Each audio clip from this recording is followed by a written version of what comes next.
இந்நிகழ்ச்சி ஸ்ரீராமனின் அருளமுதமாக வழங்கப்படுகிறது.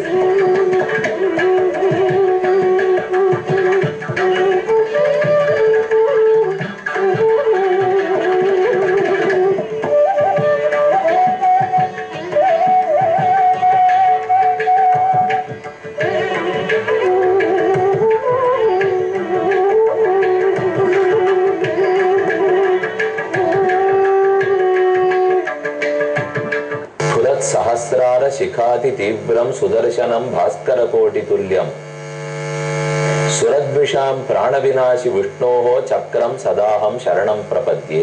சக்கரத்தாழ்வார் பெருமானுடைய வலக்கையை எப்போதும் அலங்கரிப்பவர்.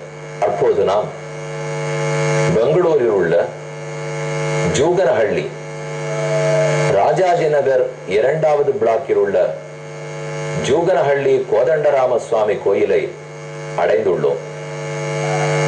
இந்த திருக்கோயிலில் பெருமானுக்கு வலதுபுறத்தில் சக்கரத்தாழ்வார் சந்நிதி அமைந்துள்ளது. தேஜஸோடு எழுந்துருளி இருக்கும் சுதர்சனர், அவரை இப்போது நாம் சேவித்துக் கொள்ளுகிறோம். 16 திருக்கரங்களோட காட்சி கொடுக்கிறார். திருநேத்திரம், நெற்றியிலே ஒரு கண்ணோடு எழுந்துருளி உள்ளார். 16 திருக்கைகள், தன்னுடைய திருவடியை ஓர்புறம் திருப்பி சக்கரத்திலேயே வலம் வரும் திருக்கோலத்தில் உள்ளார். இவரை சேவித்துக் கொண்டு பின்புறம் கண்ணாடியில் சேவை சாதிக்கும் நரசிம்மரை, அழகிய சிங்கனை சேவித்துக் கொள்ளுகிறோம். யோக நரசிம்ம சுவாமி யோகாசனத்தில் எழுந்துருளி உள்ளார். 4 திருக்கரங்களிலும் சக்கராயுதத்தையே பற்றி இருக்கிறார். தன் பக்தன் பிரகலாதனுக்காக அருள் கொடுத்த வீரத்தோடும் கருணையோடும் அற்புதமா அடியார்களுக்கு காட்சி கொடுக்கிறார். எங்கும் ஒரு வழக்கம், முன்புறம் சக்கரத்தாழ்வாரும் பின்புறம் ஸ்ரீ நரசிம்ம பெருமானும் தான் எழுந்தருளி இருப்பார்கள். அதை போலவே இந்த திருக்கோயிலிலும் நரசிம்மரும் சக்கரத்தாழ்வாரும் உள்ளார்கள். அவர்களை சேவித்துக் கொண்டு அவர்களின் அருளோடே ராமாயணம் அயோத்தியா காண்டத்தின் அடுத்த சர்க்கத்தை அடைவோம். ராமனும் லக்ஷ்மணனும் சீதையும் மான்தோல் மரபுரி தரித்துக் கொண்டு காடு நோக்கி புறப்படுகிறார்கள். அப்போது வசிட்டாச்சாரியர் கோபப்பட்டு, இது தகாது, ஓர் ஆணின் பாதிப்பகுதி பெண், ஆகவே சீதையே அரியாசனத்தில் அமர்த்தி இந்த நாட்டை நானே ஆள்கிறேன் என்று கோபத்தோடே கூறினார். இது கேட்ட மக்கள் எல்லாரும் கொந்தளித்தார்கள். வசிட்டர் மேலும் கூறுகிறார், பரதஸ்ச சசத்ருக்னஹ சீரவாசா வனேச்சரஹ வனே வசந்தம் காகுத்ஸ்தம் அனுவத்ஸ்யதி பூர்வஜம் ததசூன்யாம் கதஜனாம் வசுதாம் பாதபைஸ் சஹ த்வம் ஏகாசாஜித் துர்விருத்தா பிரஜானாம் அஹிதே ஸ்திதா. நாம் நாடு விட்டு போகிறோம். ராமன் நாட்டை விட்டு காட்டுக்கு போனவுடன் மக்கள் அனைவரும் பின்தொடர்வார்கள். நானும் போவேன். குலகுரு இருக்க மாட்டார், மன்னன் இருக்க மாட்டார், மகிழ்ச்சிகள் இருக்க மாட்டார்கள். பரதன் திரும்பி வரட்டும். பரதனை பற்றி எனக்கு தெரியும் கைகேசி. அவன் ஒரு நாளும் ராமன் இல்லா நாட்டில் இருக்க மாட்டான். நீ தனியாக இந்த நாட்டை ஆண்டு கொண்டிரு. இது மயான பூமியை போலே சூன்யமாக காட்சி அளிக்கும். இந்த தேசம்தான் உனக்கு கிட்டும். அப்படியே உன் மகன் ஆள வேண்டும் என்னாலும் யாரு மற்ற நாட்டைத்தான் ஆளப் போகிறான் என்று வசிட்டர் கூறுகிறார். நகி தத் பவிதாராஷ்டிரம் யத்தர ராமோ ந பூபதி தத் வனம் பவிதாராஷ்டிரம் யத்தர ராமோ நிவத்ஸ்யதி. எந்த இடத்தில் ராமன் இருக்க மாட்டானோ அது அரசாக நாடாக இராது. எந்த இடத்தில் ராமன் இருப்பனோ அது காடாக இராது, நாடாக மாறி போகும். கைகேயி, நீ கேட்ட வரம் ஒரு நாளும் பலிக்கப் போவதில்லை. ராமன் காட்டுக்கு போக வேண்டும், நாட்டின் சுகம் கூடாது என்றாய். ஆனால் பார், ராமன் காட்டை அடைந்தவுடன் காடே நாடாகி போகிறது, நாடு காடாகி போகும். பின் எப்படி உன்னுடைய வரம் பலிக்க போகிறது? யத்யபித்வம் क्षितितलाद्गमनं चोत्पतिष्यसि पृथुवंशचरित्रज्ञः सोऽन्यथा न करिष्यति द्रक्षस्यद्दैव कैकेयी पशुव्यालमृगद्विजान् गच्छतः सह रामेण பாதபாம் ச ததுன்முகான். இங்கிருந்து ஆடும் மாடும் கோழியும் ராமன் பின்னே போகும். மரங்களும் செடி கொடிகளும் கூட இவ்வூரில் தங்காது, அனைத்தும் ராமனோடே செல்லும். இந்த நிலையில் நீ மட்டும் தனித்து இந்த நாட்டிலிருந்து என்ன செய்ய போகிறாய்? நீயும் போவாய். இன்றில்லாவிடில் நாளை நரகத்தை அடைவாய். எங்களாருக்கு நரகம் கிட்டாது, சொர்க்கத்தை அடைவோம். நீ ஒருத்தி நாட்டையும் ஆள், முடிந்த பிற்பாடு நரகத்துக்கும் செல். अतः अतोत्तमानि आभरणानि देवी देहि स्नुषायै व्यपनीय चीरम न चीरमस्याः प्रतिधीयतेति न्यवारयत्यद्वसनं वसिष्ठः. மேலும் வசிஷ்டர் ஓர் முறை முயற்சிக்கிறார். கைகேயி, நீயே போய் சீதையை தடு. அவளுக்கு சீரவசனம் வேண்டாம், மாந்தோல் மறுவரி வேண்டாம் என்று சொல். நாங்கள் அனைவரும் உன்னிடத்தில் வேண்டிக் கொள்கிறோம். உன் மார்க்கத்தை நல்லதாக்கிக் கொள்ள ஒரு கடைசி வாய்ப்பு. அப்போதும் கைகேயி பேசவில்லை. யானைச்ச முக்கைஹி பரிசாரகைச்ச சுசம்ருதா கச்சது ராஜபுத்ரி வஸ்திரைச்ச சர்வைஹி சகிதைர்விதானைஹி நேயம் விருதாதே வர சம்பிரதானே. நீ சீதையோடு கூட அவளுக்கு வேண்டிய ஆபரணம், குதிரை, காலாட்படை, தேர்கள் அனைத்தையும் நீயே அனுப்பி வை. அவள் மட்டுமாவது காட்டில் அலங்காரத்தோடு இருக்கட்டும். ராமன் காட்டில் யாகங்களையும் யஜ்யங்களையும் செய்வான். அப்போது சீதை அலங்கரித்துக் கொண்டிருந்தாலும் அதுதான் நாம் இருக்கும் நாட்டுக்கு ஏற்றம் தரும். கைகேயி கேட்பாயா?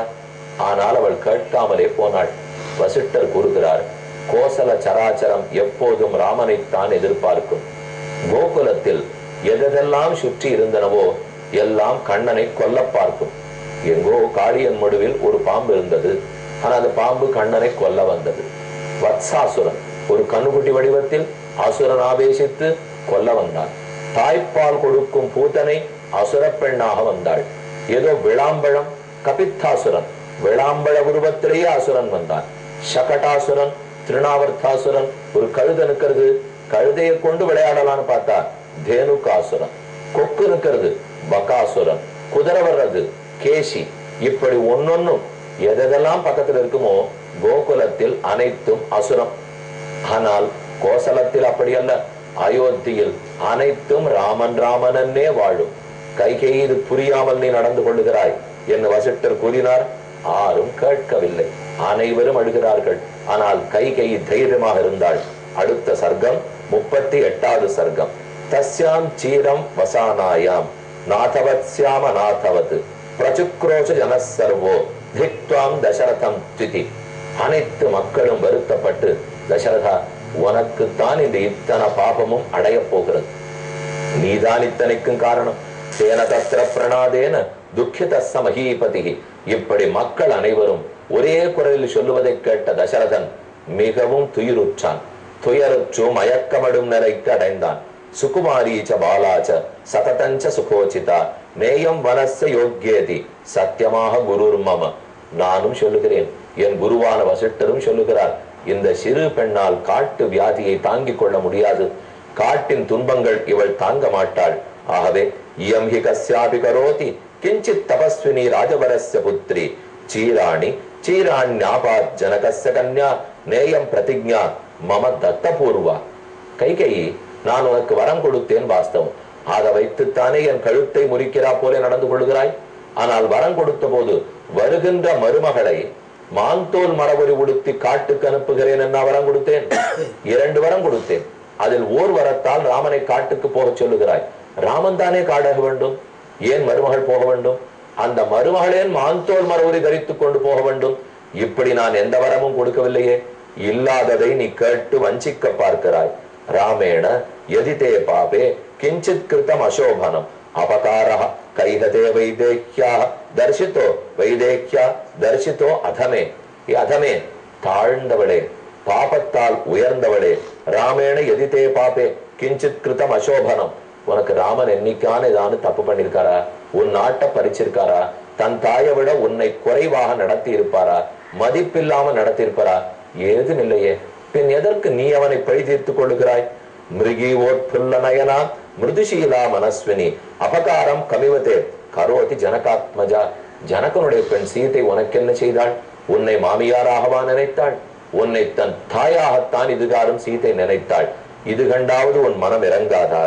ஏவம் ப்ருவந்தம் பிதரம் ராமஹ சம்பிரஸ்திதோ வனம் அவாக்ஷர சமாசீனம் இதம் வச்சனம் அப்ரவீத். இப்படி வசிஷ்டர் சில வார்த்தைகள், தயரதன் பல வார்த்தைகள் என்று ஜனங்கள் பல பல பேச ராமன் அனைவரை பார்த்து கைகூப்பி கொண்டு பேசுகிறான். நீங்கள் எல்லாம் எனக்காக இவ்வளவு வருத்தப்பட தேவையில்லை. எதற்கு? நாம் காட்டுக்கு போகிறோம். 14 ஆண்டுகளை 16 நிமிஷங்களாக கழிப்போம். நமக்கொன்னும் மாந்தோடும் மரபுரியும் புதியாதவரை அல்ல. எத்தனையோ இடத்தில் பகவான் படைத்திருக்கிறான். ஒரு மானை படைத்ததும் ஈஸ்வரன், மரத்தை படைத்ததும் ஈஸ்வரன். அந்த பகவானே ராமனாக அவதரித்தும் போது மாந்தோல் மரபுரி தரித்துக் கொள்வது அவருக்கு கடினம், ஒரு நாளும் இருக்காது. ஆனால் அனைவரும் பயப்பட்டார்களே தவிர ராமனுக்கு பயமில்லை.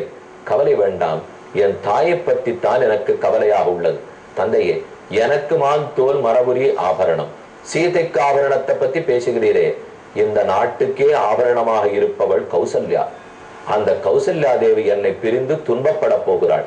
அவளை தேற்றி நன்றாக பாதுகாக்க வழி தேடுவீரா?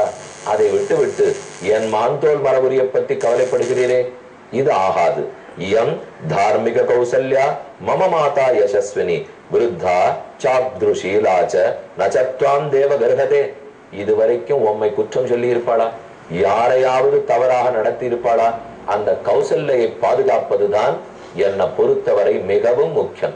மற்றபடிக்கு எனக்கு தேர் வந்ததா, குதிரை வந்ததா, ஆபரணங்கள் வந்தனவா, சீதை அலங்காரத்தோட வந்தாளா, அதெல்லாம் இப்போது முக்கியமில்லை. என் தாயை பாதுகாக்க வேண்டும். தந்தையான நீர் ஜாகிரதையாக இருக்க வேண்டும். மயாபிகீனாம் வரத பிரபன்னாம் சோகசாகரம் அதிருஷ்டபூர்வ வியசனாம் பூயா சம்மந்து மருகசி.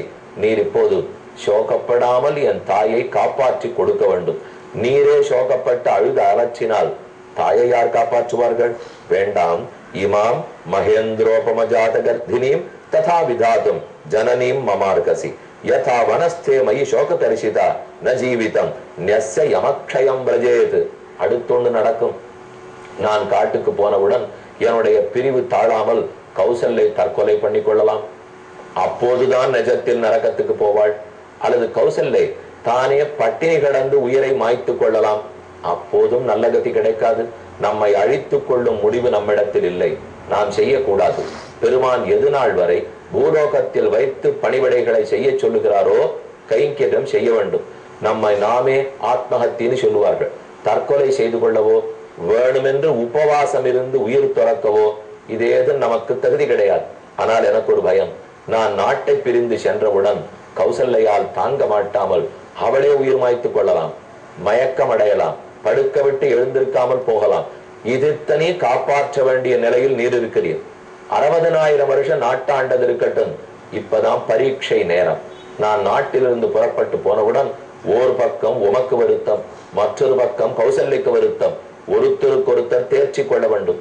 அது மட்டுமா, ஊருக்கு சென்றிருக்கும் பரதன் வரப்போகிறான். அவன் அதைவிட பாவுகன். ஒரு நாளும் நாட்டை ஏற்றுக்கொள்ள மாட்டான். அவன் அழுது அரத்துவான். அவனையும் நீர்தான் சமாளிக்க வேண்டும்.